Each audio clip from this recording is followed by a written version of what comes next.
Assalamualaikum warahmatullahi wabarakatuh. Perkenalkan, nama saya Nurlaili Apriani dengan NIM 5081118020, mahasiswi jurusan Manajemen Haji dan Umroh. Pada kesempatan ini saya akan membahas salah satu materi dari mata kuliah Komunikasi Lintas Budaya dan Agama, yaitu terkait dengan definisi dan fungsi teori pada komunikasi budaya. Di mana sebelumnya kita harus mengetahui terlebih dahulu bagaimana sih definisi teori dalam studi komunikasi.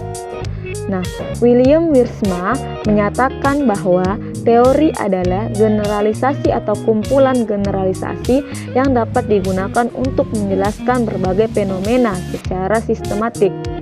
Selain itu, Cooper and Skinner mengungkapkan teori adalah seperangkat konsep, definisi, dan proposisi yang tersusun secara sistematis sehingga dapat digunakan untuk menjelaskan dan meramalkan fenomena. Teori dan komunikasi saling mengisi antara satu dengan yang lainnya. Luasnya komunikasi yang terjadi di Jakarta Raya mengundang banyaknya teori-teori untuk menelaah kejadian tersebut. Secara umum, istilah teori dalam ilmu sosial mengandung beberapa pengertian sebagai berikut. Yang pertama, teori adalah abstraksi dari realitas. Yang kedua, teori terdiri dari kesimpulan, prinsip-prinsip, dan definisi-definisi yang secara konseptual mengorganisasikan aspek-aspek dunia empiris secara sistematis. Yang ketiga, teori terdiri dari asumsi-asumsi, proporsi-proporsi, proposisi-proposisi, dan aksioma-aksioma dasar yang saling berkaitan. Yang keempat, teori terdiri dari teorema-teorema, yakni generalisasi-generalisasi yang diterima atau terbukti secara empiris. Pada dasarnya, teori adalah panduan untuk memahami. Teori juga membantu kita untuk menggambarkan, menjelaskan, meramalkan, dan kadang-kadang mengendalikan fenomena dan keadaan yang kita hadapi. Jika dilihat dari segi bahasa, istilah komunikasi berasal dari bahasa Latin, communication, dan perkataan ini bersumber dari kata komunis. Perkataan komunis tersebut artinya adalah sama. Dalam arti kata sama, makna yaitu semua makna mengenai suatu hal. Dengan demikian, komunikasi menyarankan bahwa suatu pikiran, makna, atau suatu pesan dianut secara sama.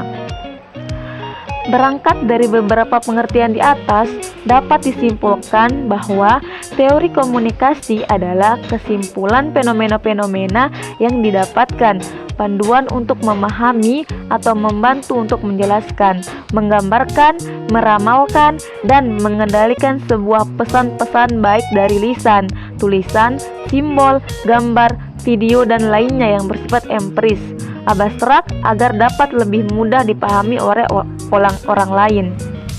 Kemudian selanjutnya yaitu terkait dengan sifat teori dalam studi komunikasi, di mana menurut Abraham Kaplan, sifat teori bukan semata-mata untuk menemukan fakta yang tersembunyi, tetapi suatu cara untuk melihat fakta, mengorganisasikan serta merepresentasikan fakta tersebut.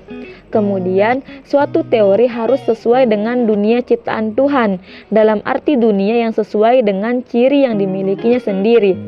Dengan demikian, teori yang baik adalah teori yang sesuai dengan realitas kehidupan.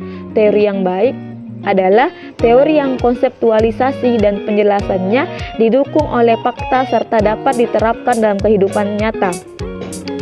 Adapun ciri-ciri teori dalam studi komunikasi, yakni yang pertama, semua teori adalah abstraksi mengenai suatu hal. Dengan demikian, teori sifatnya terbatas. Yang kedua, semua teori adalah semua konstruksi pemikiran yang berisikan interpretasi mengenai suatu fenomena ciptaan individual manusia.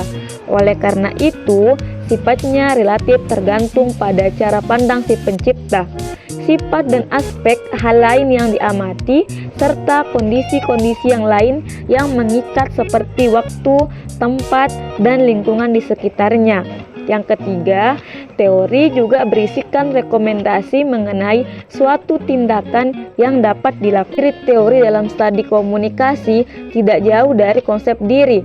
Konsep diri adalah pandangan kita mengenai siapa diri kita, dan itu hanya bisa kita peroleh lewat informasi yang diberikan orang lain kepada kita.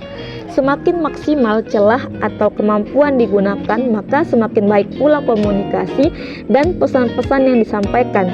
Segala sesuatu tidak terlepas dari ruang dan waktu, fisik dan psikologis yang dialami oleh setiap orang.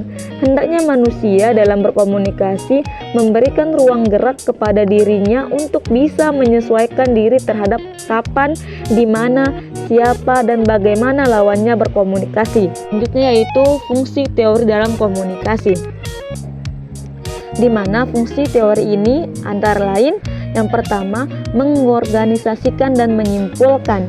Yang kedua, memfokuskan. Yang ketiga, menjelaskan. Yang keempat, mengamati. Yang kelima, membuat prediksi. Yang keenam, heuristik. Yang ketujuh, mengomunikasikan. Yang kedelapan, mengontrol, mengendalikan atau mengawasi. Dan yang kesembilan yaitu generasi. Komunikasi berlandaskan teori sangat penting untuk mengungkap asumsi-asumsi dan karakteristik seseorang. Simbol dan lainnya tidak bisa mengendalikan satu persepsi saja, melainkan harus menimbulkan kategori-kategori dalam bidang tertentu yang ditentukan oleh ruang, waktu, dan jenis keilmuan-keilmuan komunikasi yang beragam. Penyatuan antara teori dan komunikasi haruslah secara terperinci, karena dalam komunikasi tidak pernah terlepas dari gejala-gejala, fenomena-fenomena, interaksi dan lainnya yang membutuhkan penafsiran. Dengan demikian, hadirnya teori dalam ranah studi komunikasi memberikan warna baru dan keilmuan yang lebih luas terhadap ilmu komunikasi itu sendiri.